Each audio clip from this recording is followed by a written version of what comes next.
Bonjour à tout le monde, hein. Bonjour à tout le monde. J'espère Bonjour. que vous.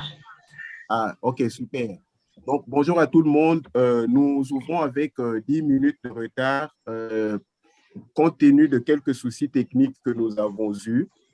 Et je vois que voilà, on est là, on est présent. Je voudrais saluer Messieurs William Ndambo Abol Martin. Je vois Messieurs Kizungu, Nathan Kouchi, Gis Chomba, Georges Kalumba Bukasa, Crispin Mofilinga, Christian Belebinda, je vois Cédric Mouroula, Mbumba Joël Mbeka, Rachel Kawond, Vicky Ilunga, Amos Bay, et donc voilà, et d'autres qui vont s'inscrire.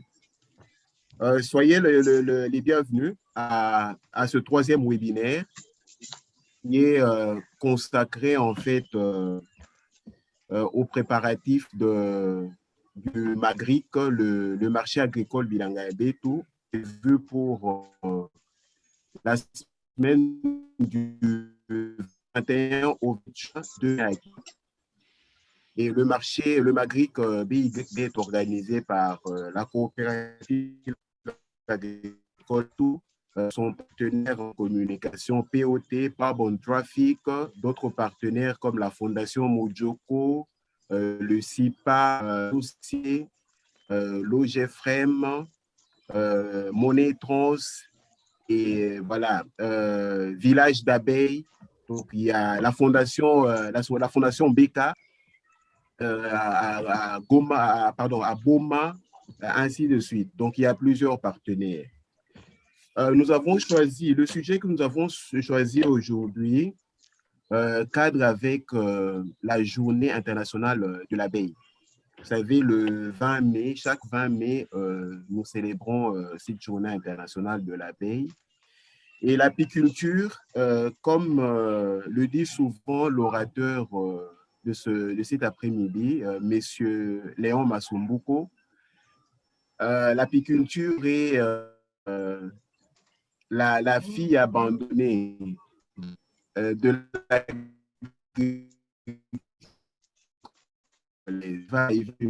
l'apiculture. Vous savez, déjà dans notre contexte culturel, l'abeille est une ennemie. Le réflexe devant l'abeille, en face de l'abeille, est de la tuer. Dans toutes nos langues, ça existe. Bomanzoi, Bomanzoi, ou Anyuki, en Swahili, on dit. Voilà, bon, en Chiluba, je vais essayer, on dit Chipa Lubulubulu. Voilà, c'est ça, tue l'abeille. Et en Kikongo je crois que c'est Gonda Nyuki. Bref, ça existe dans toutes nos langues, dans les langues nationales, dans les langues vernaculaires. C'est l'approche que nous avons face à l'abeille. Mais le webinaire d'aujourd'hui a pour but de nous démontrer que l'abeille est indispensable à notre écosystème. L'abeille est une amie que nous devons protéger, que nous devons préserver. Et cette culture de préservation, de protection de l'abeille doit être transmise de génération en génération. Qui est Monsieur Léon Masumbuko Mwenendevu. En fait, l'orateur de ce soir ou de cet après-midi commence à s'intéresser à l'apiculture alors qu'il est chargé de conception, planification et suivi des actions de formation professionnelle des bâtisseurs de la nation au service national. Il y a de cela 23 ans passés. En 2005, il implante un petit rucher école dans sa concession de Matba pour la formation et l'accompagnement des agriculteurs de Menkao et des environs. Alors en 2012, il a été coordonnateur d'école Centre Sainte-Marie pour le développement intégré.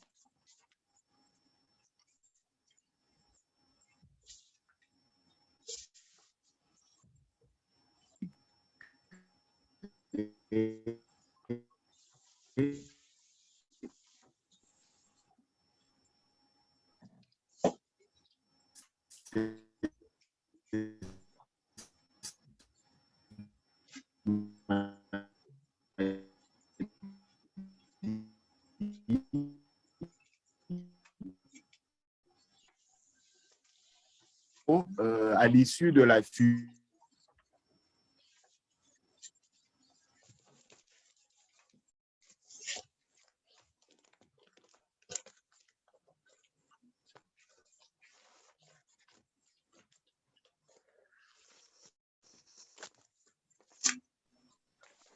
Un problème de son.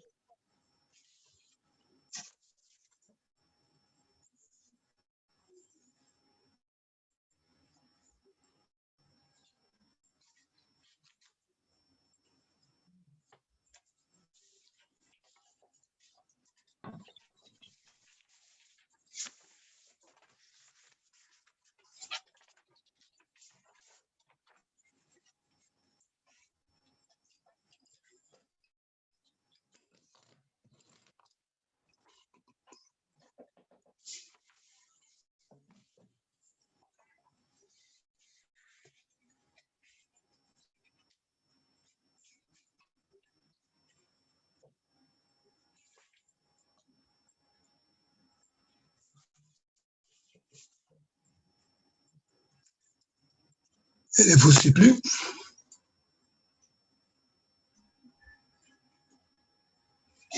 Allô, vous m'entendez s'il vous plaît? Maintenant, oui, mais il y a un temps, on ne vous entendait plus. Voilà, je crois qu'il y a eu une difficulté technique. Hein. J'ai eu un challenge. J'espère que tout le monde m'entend. Papa Léon, j'ai commencé à vous présenter. Je ne sais pas, je me suis arrêté où. Parce que moi, je continue à parler et pensant que vous m'entendiez. Oui, bon, vous étiez au point où j'avais initié un petit richer au plateau de Batéké. Ah, ok, super. Donc, ça, c'était en 2005. Hein. Je disais qu'en 2005, il a implanté un petit rucher école dans sa concession de formation et agriculteurs de Menkao et des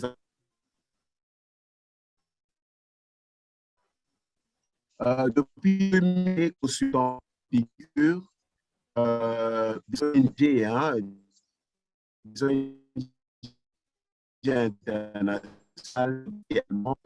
En 2012, pardon, il a été coordonnateur du projet apicole et en 2014, il a mené un plaidoyer pour l'introduction de l'Institut agrovétérinaire ISA.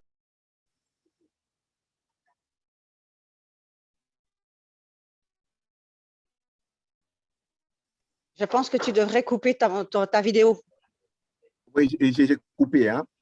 J'ai coupé. Alors, je disais en 2020, il est membre de l'association des apiculteurs, en même temps membre de l'association des éleveurs des rennes de Louf en République d'Irlande où il réside. Donc, M. Léon Masumbuko est présentement en Irlande. C'est de là qu'il va nous faire sa présentation, son exposé. Enfin, il est membre de la coopérative agricole Bilangaya Betu, BYB en sigle, chargé du département apiculture, dont il va amorcer les séances de formation tout juste après le MAGRIC. Donc, après le marché agricole, il a tout un programme intéressant de formation en apiculture à nous développer. Papa Léon, comme nous aimons l'appeler affectueusement, Papa Léon, vous avez la parole et c'est une initiation, une introduction à l'apiculture. C'est une passion pour vous, l'apiculture, je sais. Ça sera peut-être difficile d'en parler en peu de mots. Veuillez l'accepter ainsi, faire une introduction et nous allons recevoir des questions. De toute façon, avec Bilangabé, toutes les sessions de formation sont prévues. Merci d'avoir accepté notre invitation. Vous avez la parole. Merci, cher Serge.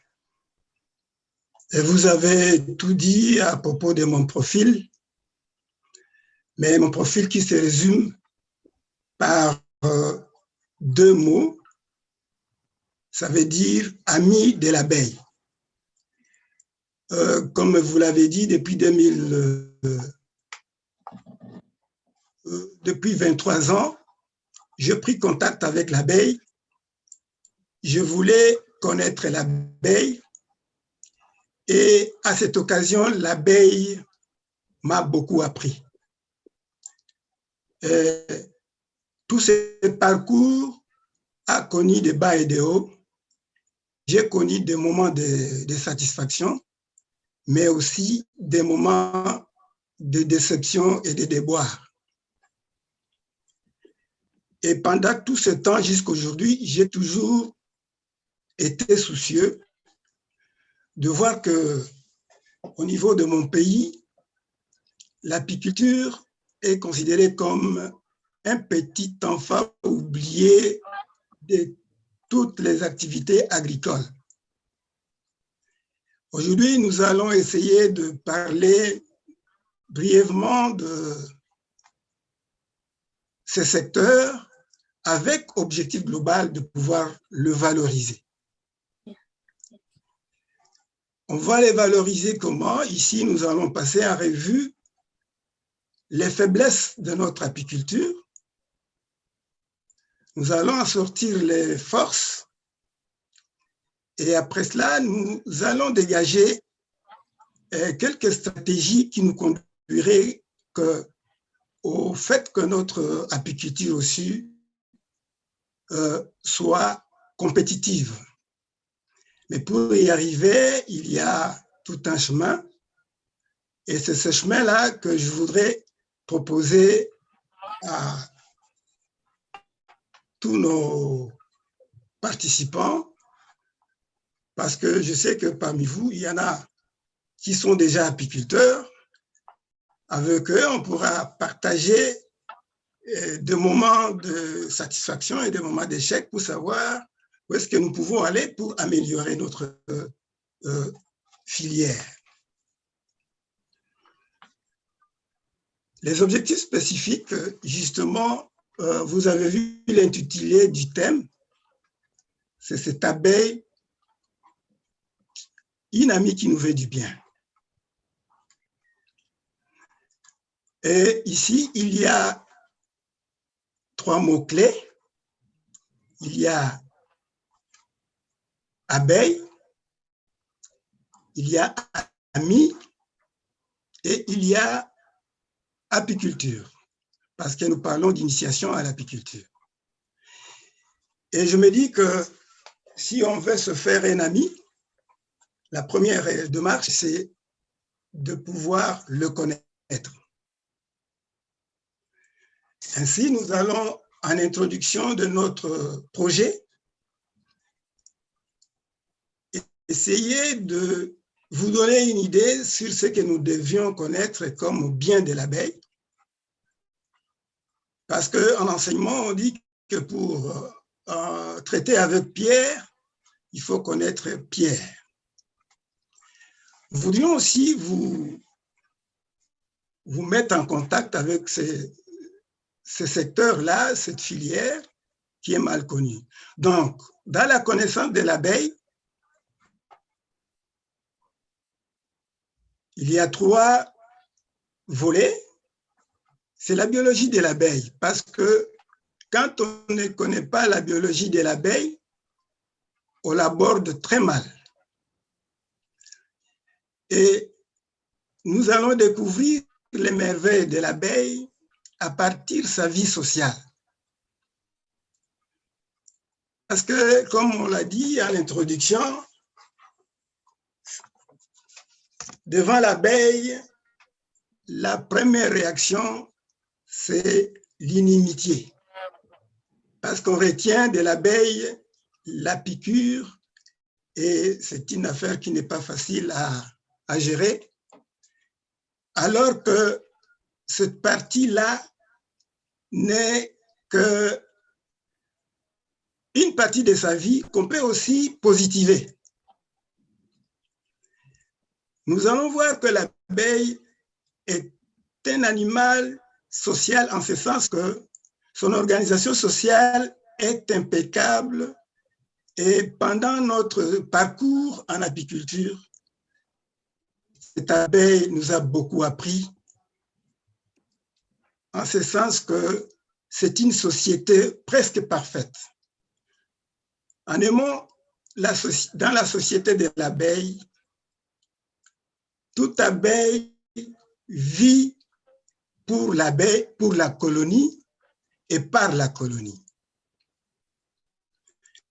L'interdépendance entre les abeilles nous a émerveillés et nous avons rencontré tout ce qu'on appelle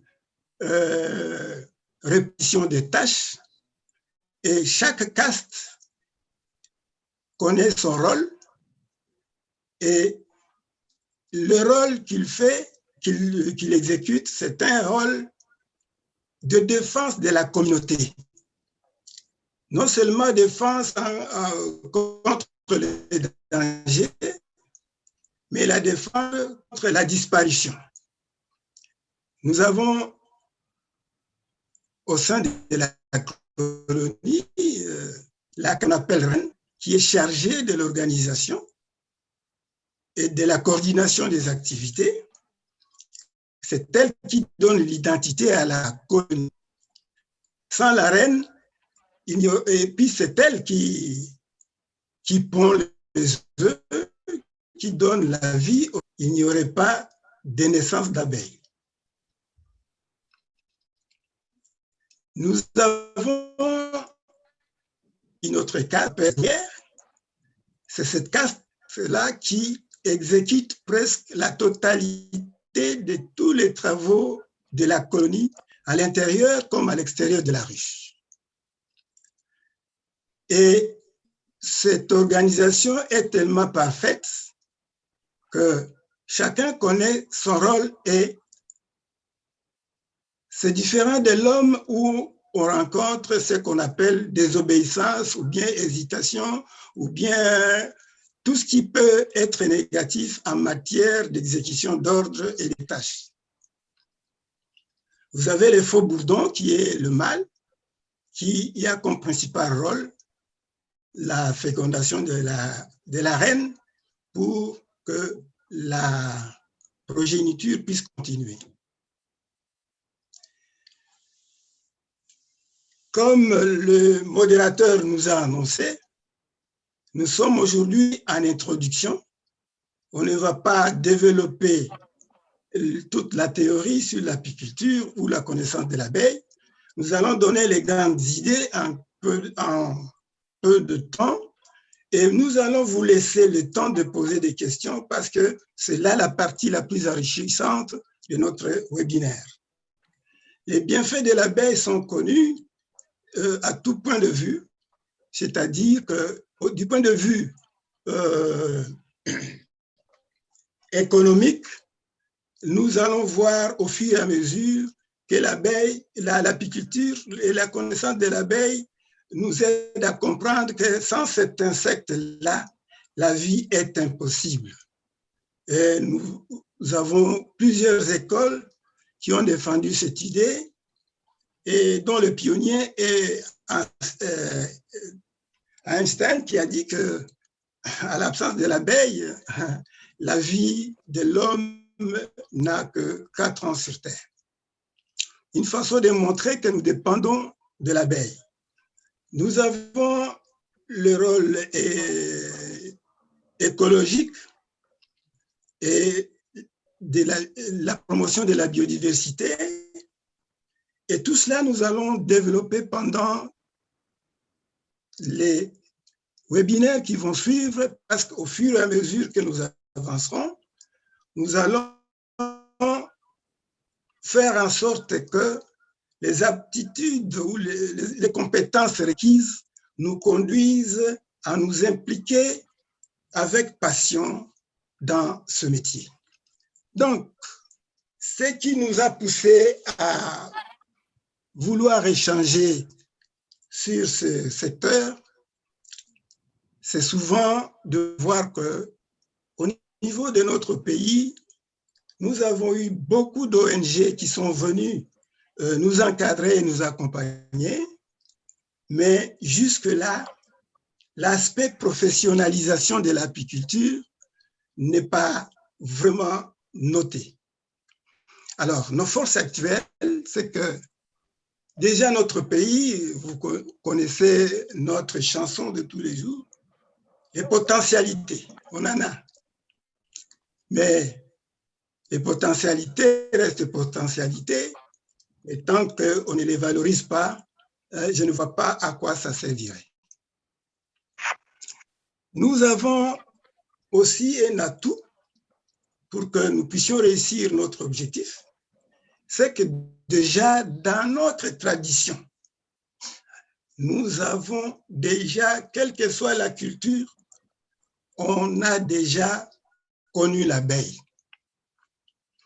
Et nous parlerons certainement des systèmes d'apiculture où on va développer les systèmes tels que l'apicueillette, l'apiculture traditionnelle, pour passer à l'apiculture moderne avant et cela, sans laquelle on ne peut pas parler de développement durable.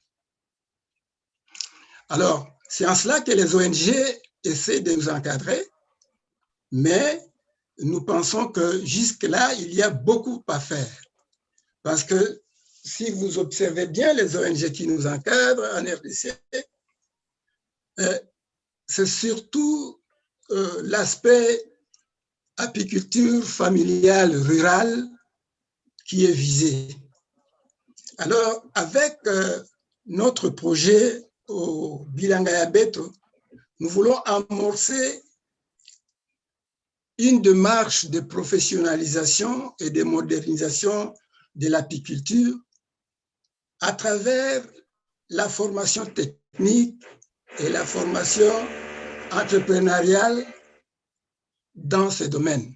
Et là, comme démarche, nous allons partir de la chaîne de valeur de la filière miel, à savoir la production,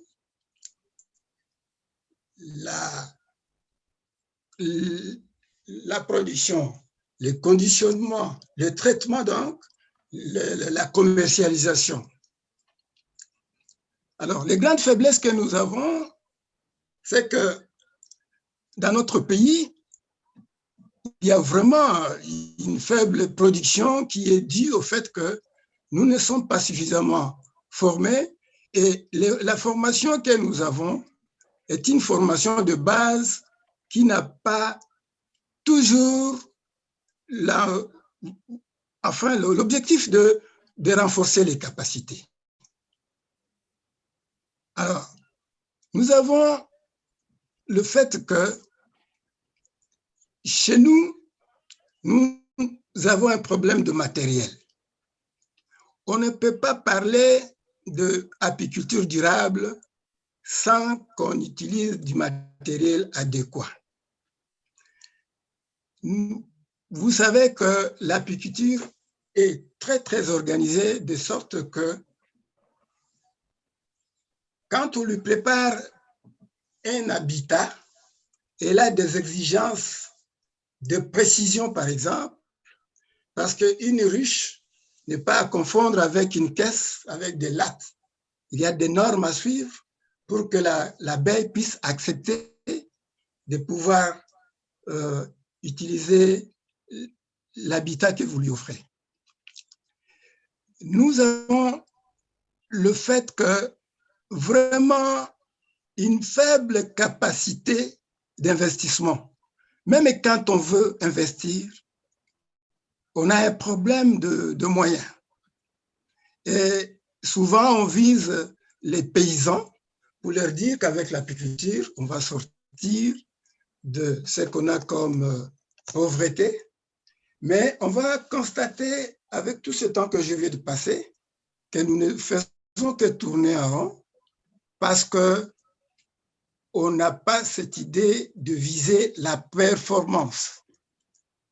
Et souvent, on reste à la case de départ et c'est ce qui cause le fait que beaucoup commencent, mais après un peu de temps, ils abandonnent. Ils abandonnent pourquoi? Parce que la gestion de la ruche est vraiment calamiteuse, en ce sens que avec notre tradition de croire que l'abeille, il suffit d'avoir la colonie et attendre la récolte, on est exposé à beaucoup de problèmes tels que les maladies, les prédateurs, et alors la gestion est en quelque sorte mal faite. Donc, chez nous, nous avons une grande faiblesse sur le plan gestion et suivi des ruches dans notre façon de travailler. Nous savons que pour que l'abeille soit, le miel soit connu, il faudrait absolument qu'on le fasse connaître. Mais est-ce qu'il y a un système de publicité ou enfin, montrer ce que nous devions faire, aider à accompagner les apiculteurs et à les encourager à mieux produire? Je pense que là, il y a encore beaucoup à faire, en ce sens que nous devrions chaque fois suivre les apiculteurs. Et cela est dû au fait que souvent nous croyons que nous sommes déjà arrivés, alors qu'on ne devient apiculteur qu'au fil du temps. Chaque fois qu'on pratique l'apiculture, on découvre des merveilles qu'on ne connaissait pas et certaines lois biologiques et sociales de l'abeille sont souvent à découvrir seulement en côtoyant l'abeille. Et nous avons un grand problème, c'est celui de voir que au niveau du pays, il n'existe pas de législation qui régit cette activité. Je pense qu'avec Bilanga Yabetu, on pourra étudier comment faire connaître l'abeille et présenter un plaidoyer au niveau du pouvoir public pour que, enfin, nous puissions savoir si on doit s'engager à l'apiculture. Quels sont les textes juridiques qui doivent nous régir et comment, quels sont les droits des apiculteurs, parce que jusque-là, les apiculteurs travaillent en ordre dispersé, mais ils travaillent également comme des orphelins parce qu'il n'y a aucune organisation qui puisse les aider à s'organiser ou alors les aider à produire mieux que ce qu'ils font. Alors, Papa Léon. Oui. Papa Léon. Oui. Est-ce qu'on pourrait avancer rapidement pour... Alors, moi, je préfère... Le temps des questions, oui. Je suis d'accord avec vous que comme nous partageons l'écran, vous voyez ce qu'il y a comme ligne générale, parce que pour moi, ce sont les questions qui m'intéresseront. Et je pense que ce sont les questions qui feront en sorte que nous puissions répondre aux besoins des participants et pour qu'ils sachent d'où est-ce que nous venons, où est-ce que nous voulons aller et comment y arriver. Voilà. Donc, en fait, je ne veux pas vous interrompre, mais je vous laisse quand même le temps de conclure. Oui, je ne sais pas, dans 3-5 minutes maximum, est-ce qu'on peut conclure et puis passer aux questions? Oui. Donc, faire passer les opportunités, parce que je sais que notre problème, c'est quoi? Il y a des problèmes. Maintenant, il faut arrêter des stratégies pour pouvoir sortir notre apiculture de son état actuel. Parce que nous nous sommes dit que l'apiculture est vraiment un enfant orphelin. Mais comment l'encadrer? Il faut le mettre quand même dans une maison d'accueil. Hein? Et pour y arriver, il faut quand même une méthodologie. Alors, c'est ainsi qu'au niveau de Bilanga Yabetu, nous nous sommes dit qu'il faudra quand même un ensemble d'actions à mener, et en commençant par la formation d'un groupe de départ et en formant au départ aussi des équipementiers, c'est-à-dire des gens qui vont nous fournir. Alors, à partir de cela, nous allons renforcer les capacités, non seulement des apiculteurs, mais en commençant d'abord par les apiculteurs que nous pouvons considérer comme des apiculteurs pilotes. Alors, notre suggestion, c'est de voir que nous puissions réfléchir comment encourager les entrepreneurs apicoles, ceux-là qui sont prêts à investir dans l'apiculture et mettre du moyen. Et là, Bilanga Betu pourra les accompagner. Voilà. Alors, pour terminer, je pense que notre démarche, c'est la promotion de l'apiculture durable. Et pour que l'apiculture soit durable, hein, vous savez que nous avons un chemin à parcourir. Si nous reconnaissons que nous sommes marginalisés dans ce secteur-là, il faudrait que nous visions maintenant l'apiculture émergente, une apiculture améliorée qui va nous aider à produire un peu plus et mieux que pour le moment. Et la finalité sera que nous arrivions à une apiculture compétitive. Vous savez que parmi les pays producteurs de miel, nous ne sommes pas recensés. Et alors que nous disons, nous avons beaucoup de forêts, nous avons beaucoup de potentialités. Donc, nous devons faire en sorte que nous donnions aux entrepreneurs une formation vraiment technique qui leur permette de se retrouver et de faire de l'apiculture une grande opportunité d'affaires. Voilà. Je pense que cela étant dit, je vais attendre vos questions et nos échanges ne seront pas comme celles que nous faisons dans un enseignement ou une formation classique. Non, notre objectif est de faire un échange enrichissant qui peut venir de participants qui peuvent avoir un aspect du problème et quelque chose qui puisse nous aider à avancer. Je crois que brièvement, c'est comme ça que je pensais présenter le problème. Et je remercie les participants pour l'attention. Merci. Merci beaucoup, Papa Léon. Je rappelle que nos formateurs apiculteurs auront un stand au marché Bilanga ya Betu, le marché agricole Bilanga ya Betu, le Magric Bilanga ya Betu. Donc, ce sera un cadre de pratique agricole, pratique apicole aussi. Donc, il y aura une équipe sur place avec tout le matériel et qui pourra enrichir cette introduction à l'apiculture. Et après le Magric, nous aurons une formation des pionniers apicoles qui sera en même temps à la fois théorique, d'abord théorique et pratique. Donc, elle sera suivie de la pratique pour qu'on voie du concret, du résultat. Alors, les questions, nous allons prendre des séries de questions. Nous voulons des questions. Si vous avez, comment dirais-je, des contributions, des témoignages, des commentaires, je préfère vous donner la parole à la fin quand on conclut. Présentement, allons sur des questions courtes, précises, concises. Posez des questions directes.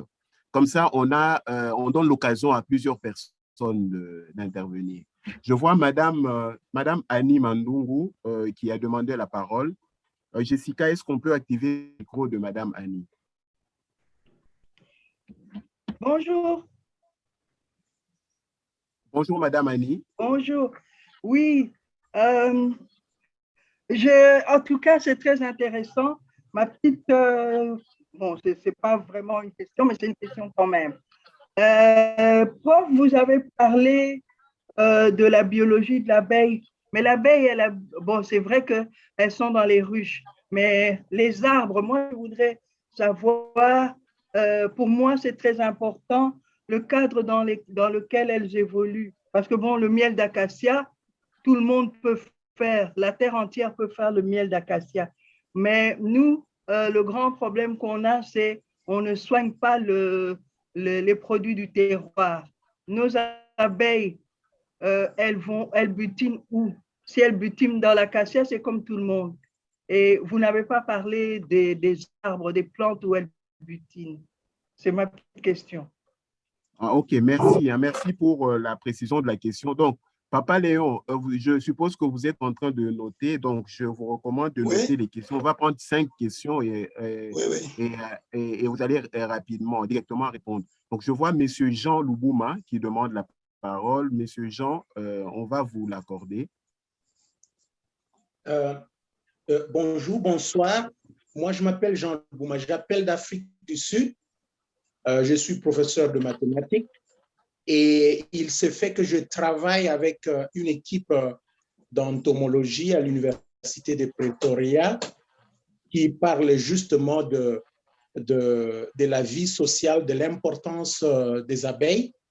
Et je dois vraiment remercier Papa Léon pour cet exposé. C'est la première fois que j'entends parler des abeilles dans un cadre scientifique au Congo. Parce que comme il l'a dit, les abeilles, c'est souvent les ennemis, ce sont des petits animaux qui nous piquent et ainsi de suite.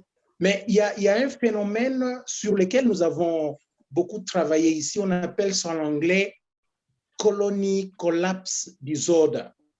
Donc, c'est un phénomène où toute une colonie d'abeilles disparaît pour des raisons diverses. Alors, je voudrais savoir si au Congo, il y a des études du même genre qui se font. La deuxième chose, et c'est une suggestion que je voudrais faire, je crois que les apiculteurs doivent faire un effort, ils doivent faire le marketing pour parler d'eux-mêmes. Il faut avoir, par exemple, une association des apiculteurs congolais. D'ailleurs, je dois dire qu'au Congo, beaucoup de disciplines n'ont pas d'association. Les mathématiciens n'ont pas de société, les physiciens n'en ont pas, les chimistes n'en ont pas. Et donc, je crois que ce domaine, Papa Léon, vous devez faire un effort pour que vous puissiez parler de vous-même, pour qu'on puisse vous connaître dans le pays. Merci. Voilà ma petite contribution. OK. Merci Jean de l'Afrique du Sud. Le prochain, c'est Georges qui demande la parole. Pouvons-nous activer le micro de Georges? Georges Kalomba.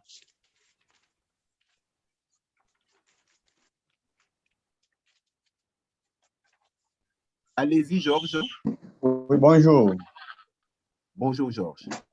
Oui, je voulais tout simplement poser une question au professeur pour demander si, pour appliquer l'apiculture, il faut avoir votre ferme ou bien ça peut s'appliquer dans une parcelle, dans des quartiers habitables. C'est pourquoi je voulais poser cette question. Merci beaucoup, Georges. Question pertinente. Hein? Oui. C'est une question pertinente. Donc, dans quel cadre pratiquer l'apiculture? Oui. Voilà, il faut être éloigné en brousse? Est-ce qu'on peut l'appliquer dans un quartier habitable? Très bien. C'est noté. Donc, je vois au suivant, c'est Pérol Pertini Obambi. Est-ce qu'on peut lui accorder la parole, Jessica? Sera suivi de David Georges Malutama et on va arrêter la première série des questions. En tout cas, merci. Les questions que nous avons reçues jusque-là sont précises, elles sont directes. Hein, et c'est ce que nous voulons. Bonjour à tous. Bonjour. Je suis Pérol Pertini Obambi Nyanga.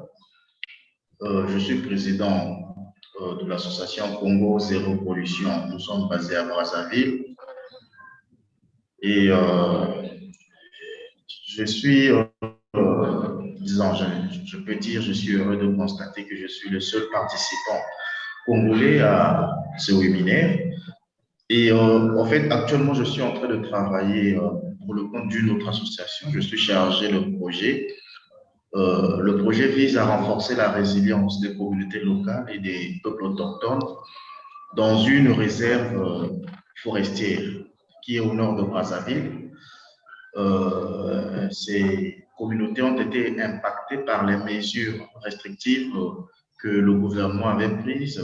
Le gouvernement avait pris pour lutter contre la propagation de la pandémie à COVID-19. Et parmi les activités que nous allons appuyer et renforcer, il y a l'apiculture. Et moi, je suis juriste, je ne suis pas vraiment technicien en la matière, et je voudrais que le docteur puisse nous donner un peu les tuyaux pour essayer un peu d'appuyer nos confrères apiculteurs autour, dans la périphérie de l'aire protégée. Je vous remercie. Merci beaucoup, hein, Pérol Pertini de Brazzaville. Il y a dans le chat une question qui converge, hein, qui se rapproche de la vôtre. Professeur, est-ce qu'il y a un profil requis pour être apiculteur? Moi, je suis médecin et j'ai envie d'apprendre. Donc, professeur, dans le même sens, hein, Pérol Pertini est juriste. Donc, voilà, là, c'est un médecin qui pose la question. Alors, David, Georges, vous avez la parole.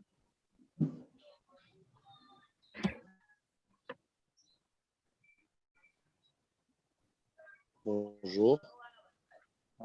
Bonjour, cher David. Merci docteur, merci professeur.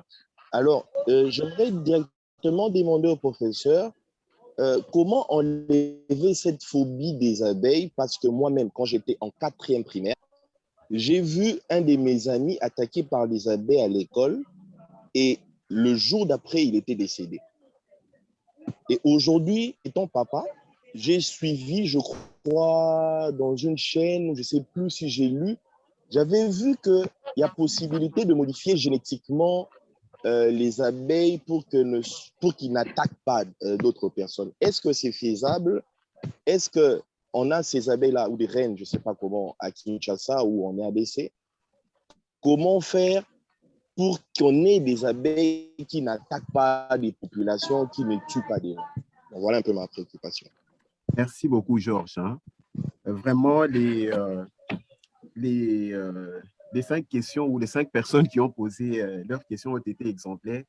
Un bon modèle que nous devons suivre. Des questions directes, courtes. Alors, Papa Léon, vous avez suivi les questions. Est-ce que… oui.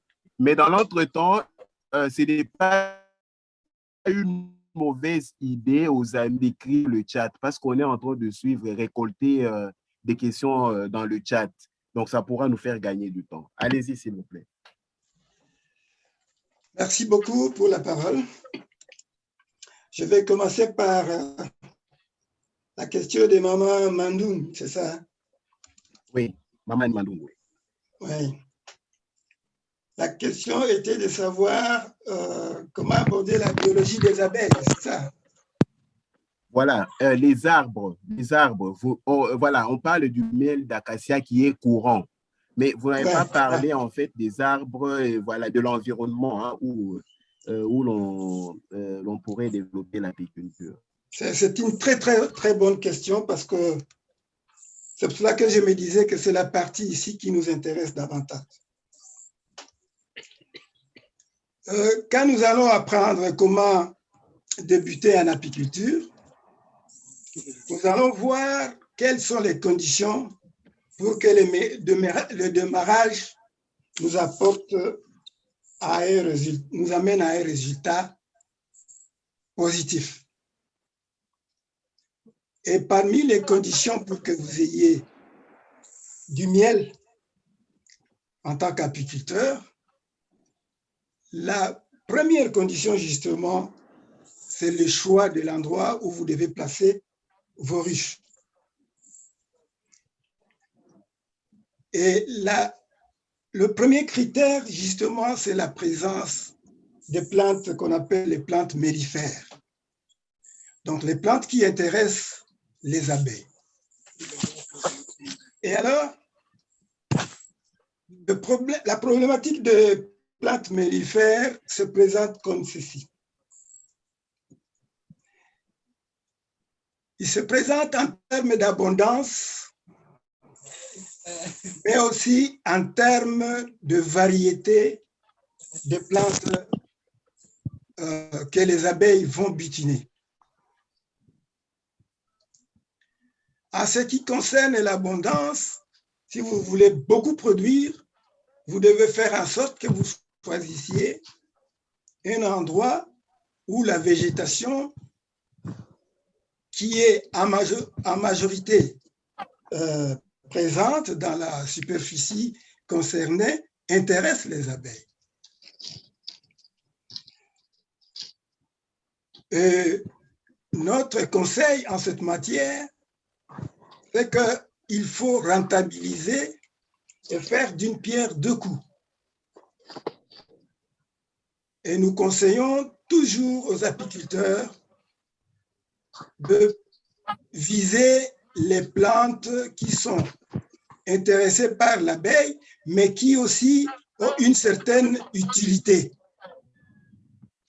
C'est-à-dire que pour qu'on puisse gagner de deux côtés. Parce qu'avec le phénomène de pollinisation, l'abeille intervient pour améliorer et la quantité et la qualité des fruits, des fleurs, des arbres qu'elle butine. Papa Léon, est-ce qu'il existe des plantes mellifères indigènes, c'est-à-dire par exemple voilà, bon, des arbres et des plantes de chez nous qui permettent de nous distinguer ou encore de produire du miel du terroir? Donc c'est en fait la question, si je peux. Est-ce qu'il existe des arbres propres à notre environnement qu'on ne trouve pas ailleurs et voilà, des plantes mellifères indigènes? Mais oui, ces plantes existent parce que nous avons eu l'occasion de traiter ce sujet quand j'encadrais les étudiants de l'université dont nous avons parlé. Et il y a un étudiant qui a travaillé sur les plantes mellifères locales. Je pense que cette question seulement de pouvoir les recenser et pouvoir peut-être donner un document spécifique qui pourrait aider les gens à savoir et à choisir. Je propose ceci, Papa Léon. Comme d'habitude, après le webinaire, nous recevons de l'orateur, du présentateur, une synthèse. Oui. Nous envoyons et la synthèse et le replay du webinaire. Donc, dans la synthèse, s'il vous plaît, listez-nous ces arbres-là. Donc, ça va enrichir. On n'a pas le temps d'entrer en profondeur, de développer, de donner les noms scientifiques. Je pense que voilà, ces arbres-là existent, la question est répondue. Okay. Pouvons-nous passer à la question de M. Loubouma, Jean Loubouma, en Afrique du Sud, la disparition, le phénomène de disparition des colonies d'abeilles et puis le marketing des agriculteurs. OK. Bon, la disparition des abeilles a deux aspects. Il y a la disparition causée par les maladies et ces histoires d'intoxication par les plantes, les plantes infectées par les pesticides et tout cela. Mais ici, si je comprends bien, sa question porte sur les causes de désertion des abeilles. Les abeilles, justement, c'est pour cela que nous disons, nous devons insister sur le renforcement des capacités de nos apiculteurs en matière de gestion de leurs colonies. Parce que les plus grandes erreurs que nous commettons ont comme résultat que chaque fois qu'il y a un élément qui ne plaît pas aux abeilles, elles désertent la ruche. Je vais en citer quelques-uns. Vous allez constater que quand un apiculteur commence son activité, il a beaucoup de chances qu'à la première production, il puisse enregistré une quantité intéressante. À la deuxième année, si réellement il n'a pas cette méthodologie de suivi des colonies, la quantité va en diminuant. Et la qualité est allant en diminuant, c'est parce que la loi, la loi biologique de l'abeille dit que l'abeille, dès qu'elle est confinée, elle doit chercher à se diviser en ce qu'on appelle essaimage naturel. Il y a 50% de la colonie qui part avec la vieille reine et 50% reste, elle se forme une nouvelle reine. C'est bon parce que pour l'abeille, c'est très bon parce que c'est une façon de pérenniser la progéniture.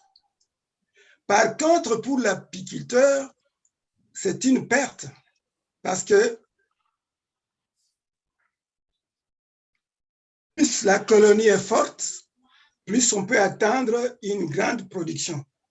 Et imaginez-vous qu'avec notre sorte d'abeille qu'on appelle Apis mellifera adansoni, c'est ça l'abeille africaine, elle est connue justement pour cette tendance très élevée de désertion.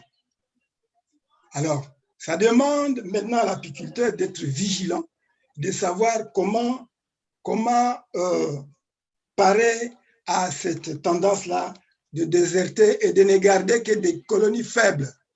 Parce qu'il faut savoir également que les colonies faibles sont très vulnérables. Ce sont ces colonies que les prédateurs attaquent facilement. Ce sont ces colonies qui sont vulnérables vis-à-vis des maladies. Et c'est ainsi que vous verrez qu'il arrive qu'un apiculteur perde une partie ou même tout l'effectif de ces colonies. Et ça, c'est une conséquence de manque de maîtrise de suivi. Il y a une autre cause qui fait que les abeilles désertent, c'est quand la menace est trop grande. À supposer qu'il y ait des fourmis ou des termites ou autres prédateurs qui attaquent la colonie d'une façon intense. Les abeilles n'ont qu'un seul choix, c'est de changer de place et elles désertent. Il y a autre chose.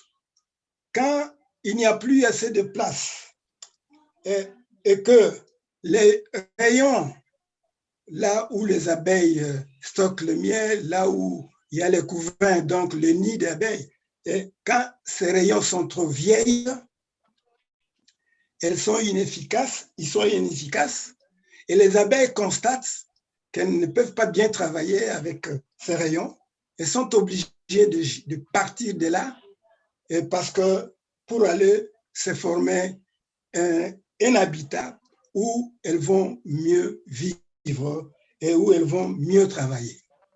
Parce qu'il y a aussi le phénomène de blocage de ponte.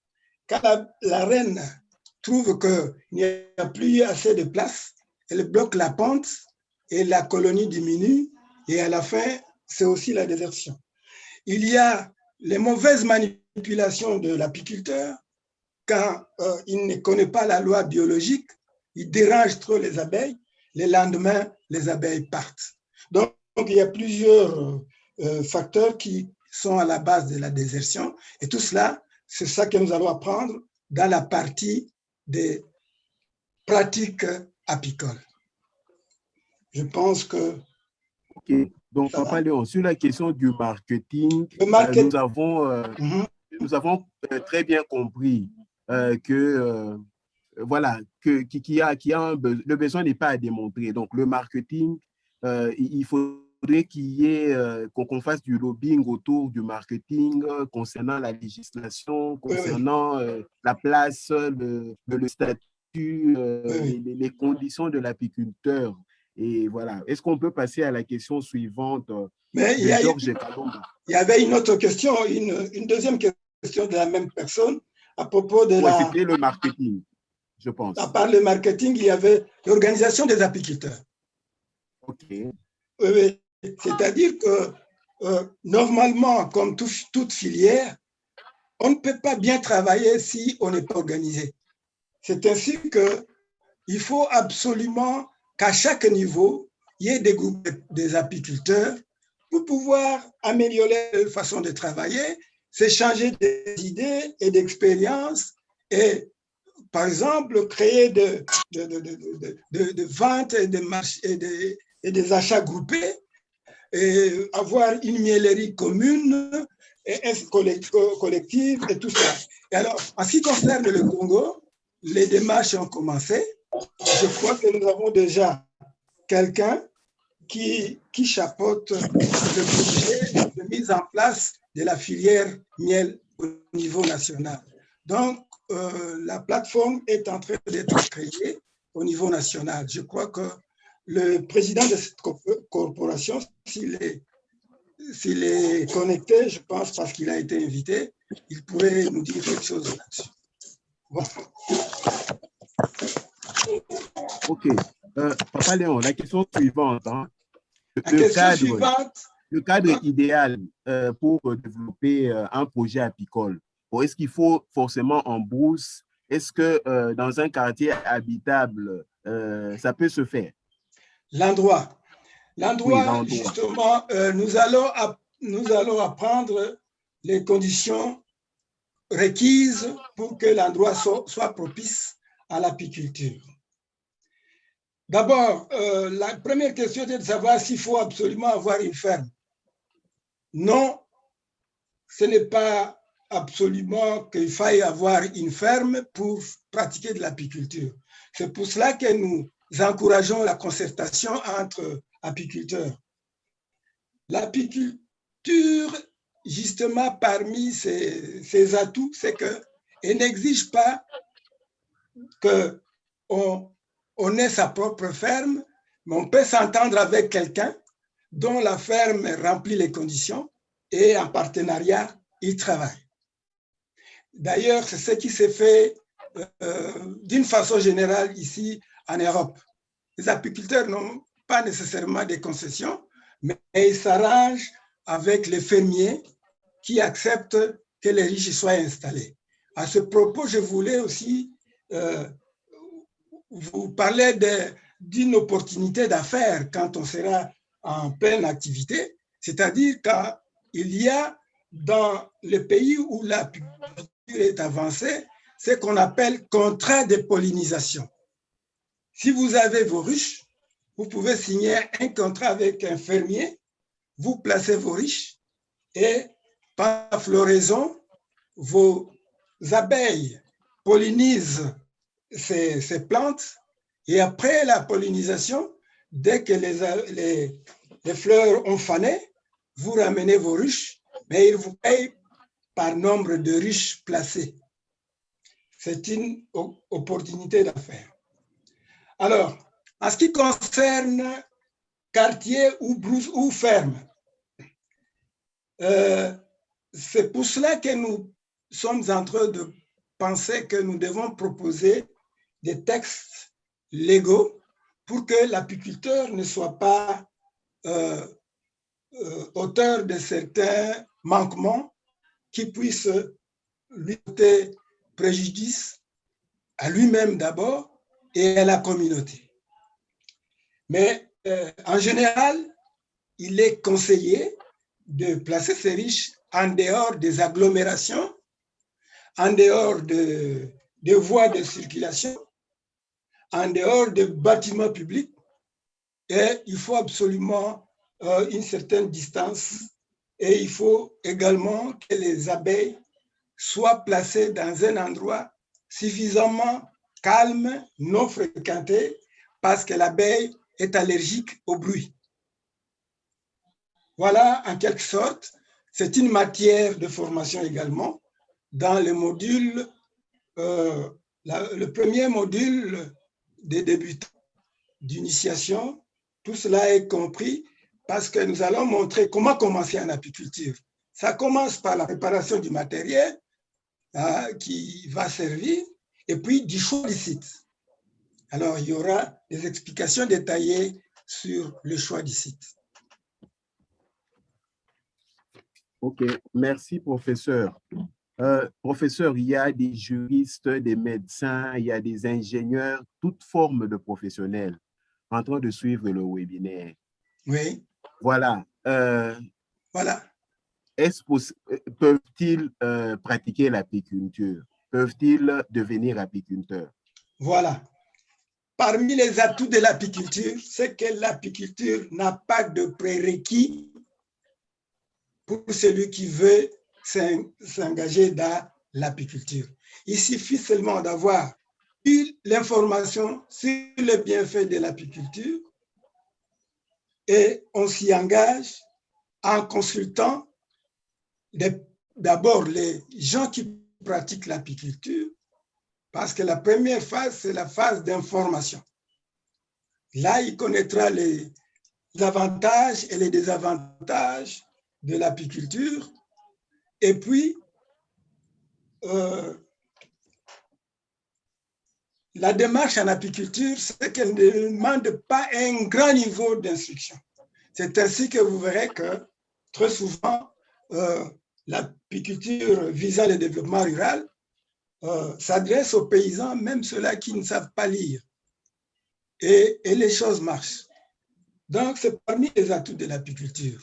Et l'apiculture peut être faite par n'importe qui, de quelle formation, n'importe quel âge, n'importe quel sexe.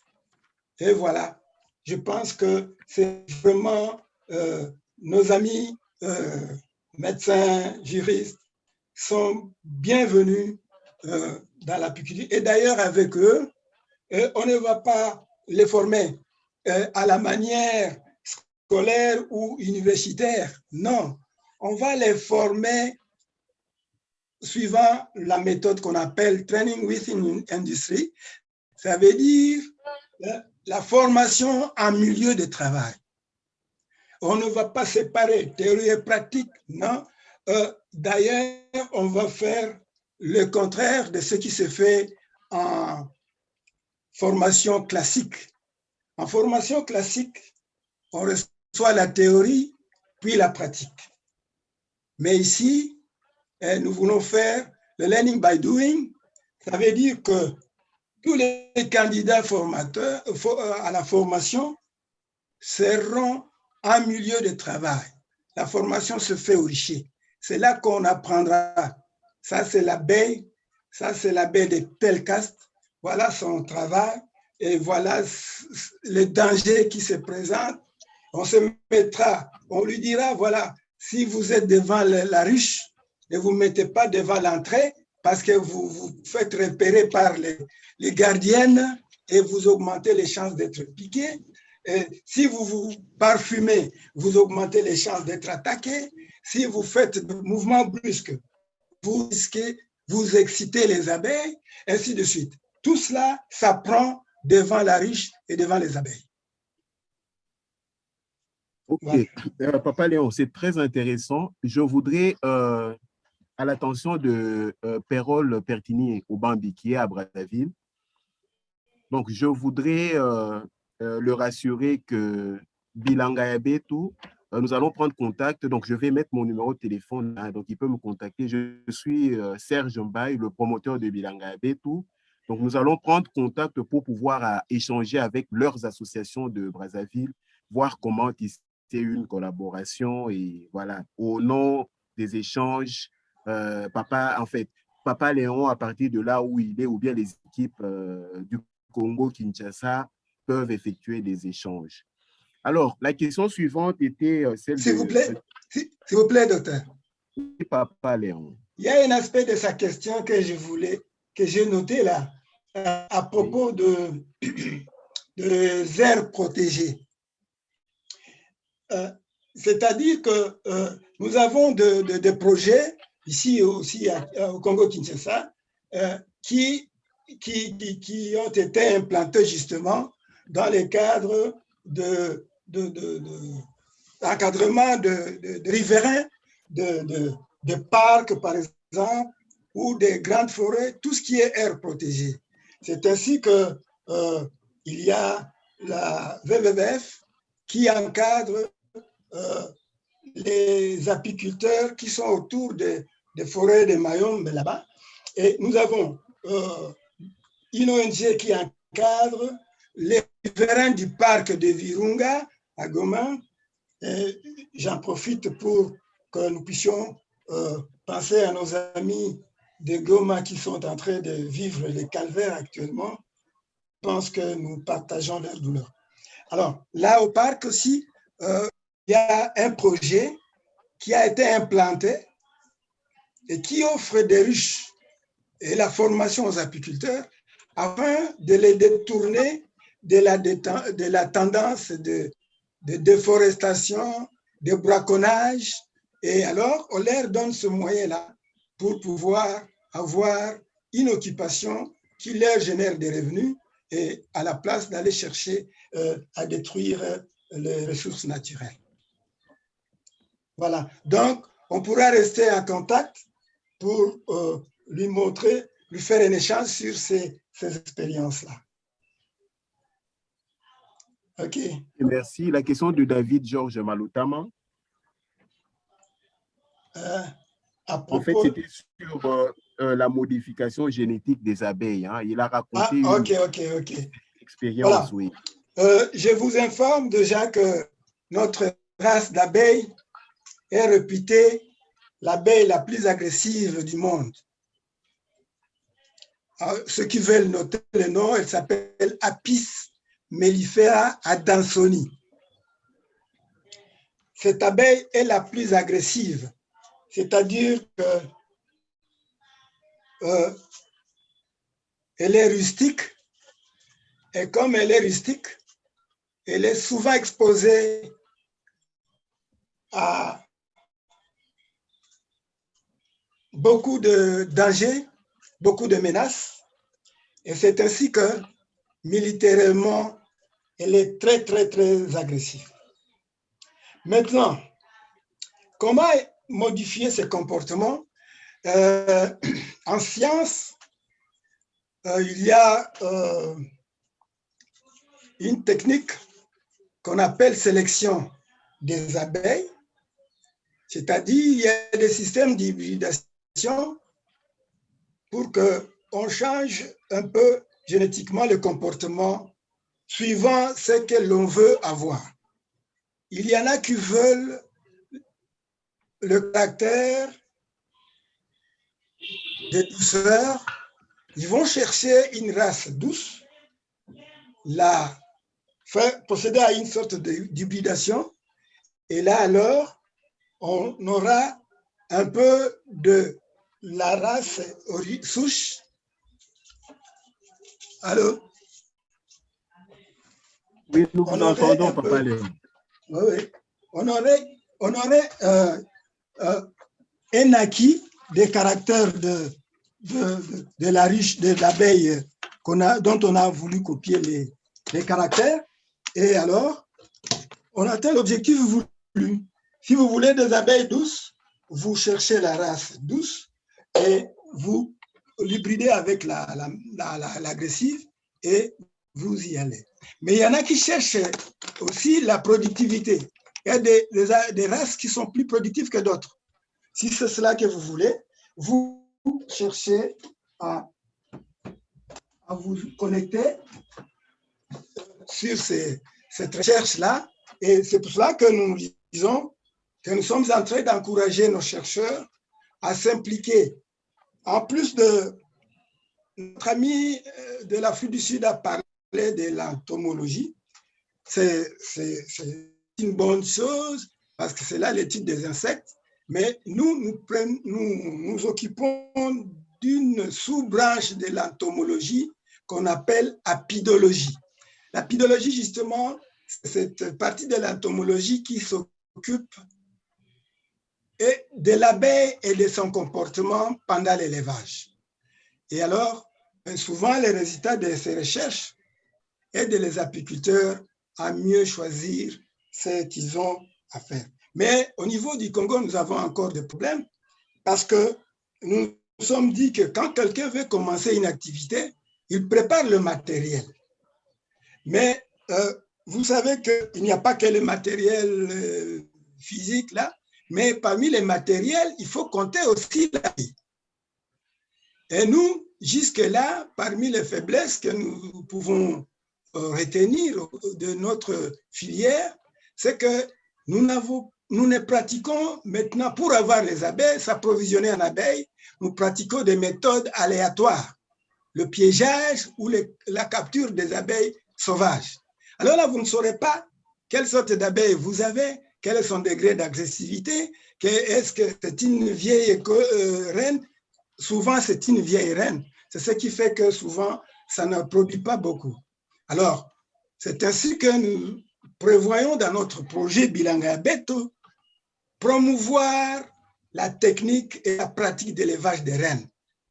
Parce que c'est par là que nous allons produire des essaims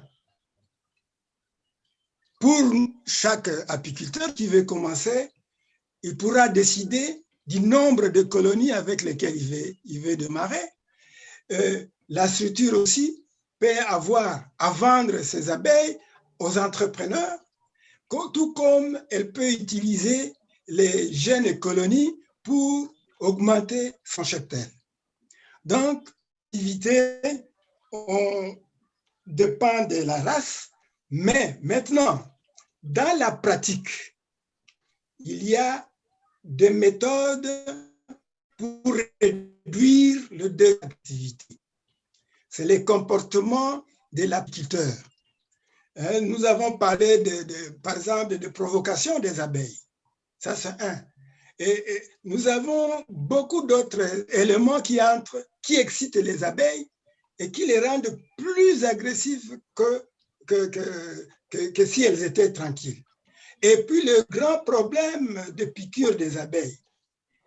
La piqûre de l'abeille, dès que l'abeille vous a piqué, l'odeur de la piqûre là, le phéromone là, c'est un phéromone d'attaque. C'est-à-dire que dès que vous êtes piqué, l'odeur se transmet à la colonie. Toutes les autres abeilles savent bien qu'il y a un ennemi et une abeille vous a piqué, vous en verrez 5 qui vont venir, après 5, ce sera 30, après, jusqu'à ce que la colonie puisse vous attaquer et vous tuer. Voilà, donc toutes ces règles-là sont des règles à connaître avant de s'engager dans l'activité. Et ce n'est pas sorcier, mais il suffit seulement de connaître ces lois-là et les appliquer et les dangers est évité. Je ne sais pas si j'ai satisfait à la question. Papa Léon, merci pour ces réponses à toutes ces questions.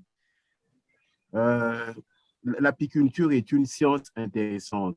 Nous le découvrons de par votre exposé, de par votre manière de répondre aux questions et nous avons vraiment de la chance de vous avoir au sein de Bilanga Beto parce que voilà, votre maîtrise de l'apiculture n'est pas à démontrer.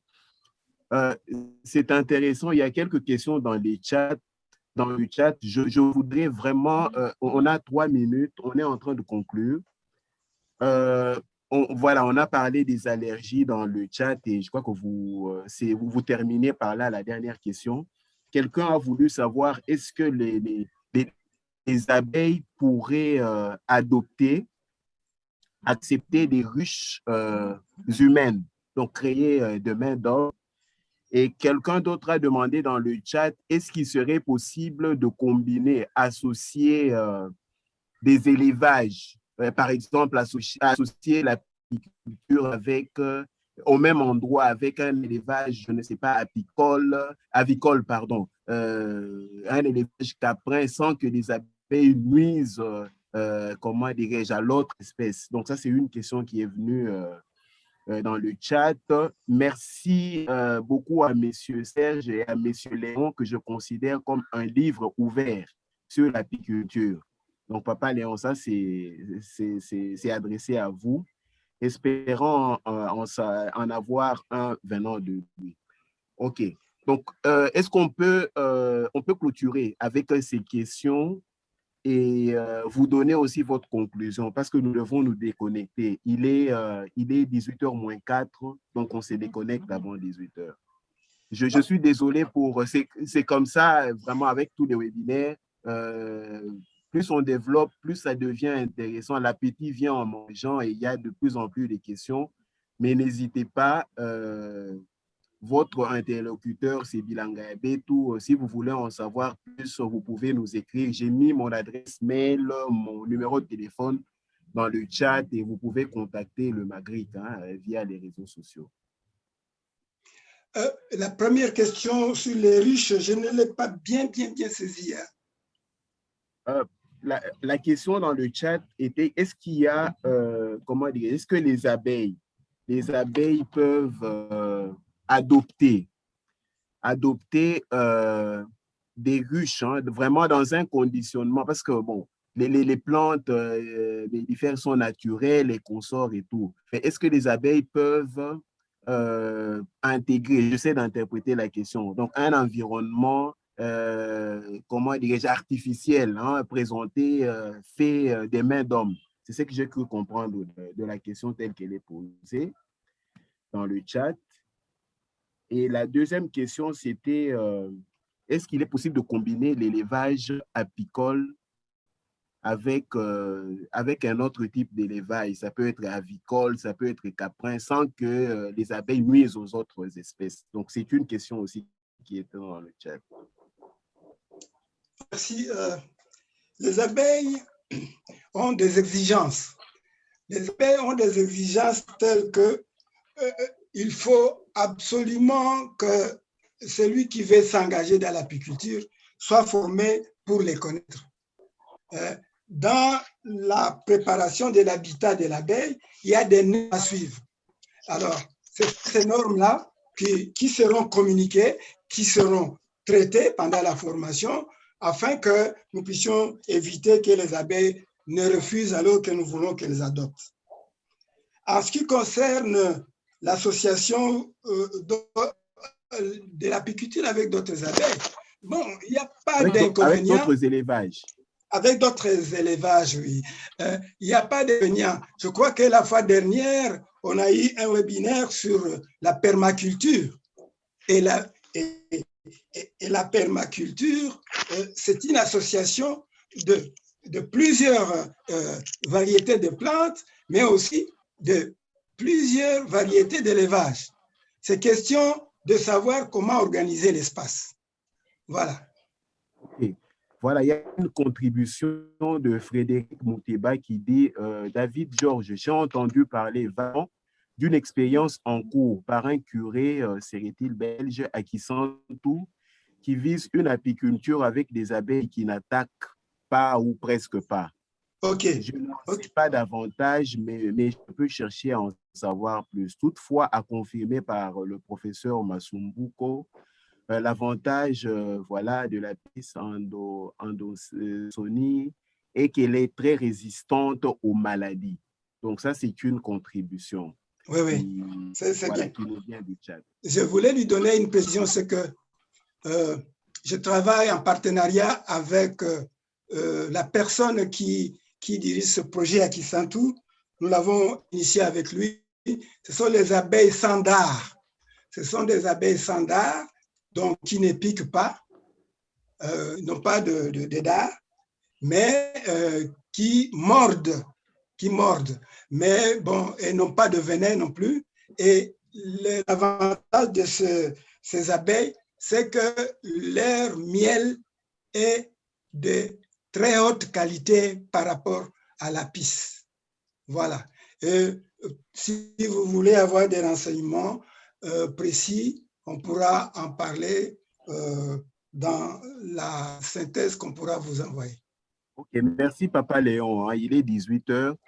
Je remercie tout le monde de l'intérêt. Merci d'avoir participé à ce webinaire en préparation du Magritte BY, marché agricole Bilanga Betou, qui est prévu pour la semaine du 21 au 27 juin 2021 de cette année à Kinshasa Limité. Pour plus de précisions, contactez-nous et voilà, bonne soirée. Nous attendons le replay et l'exposé, en fait, le support de ce webinaire.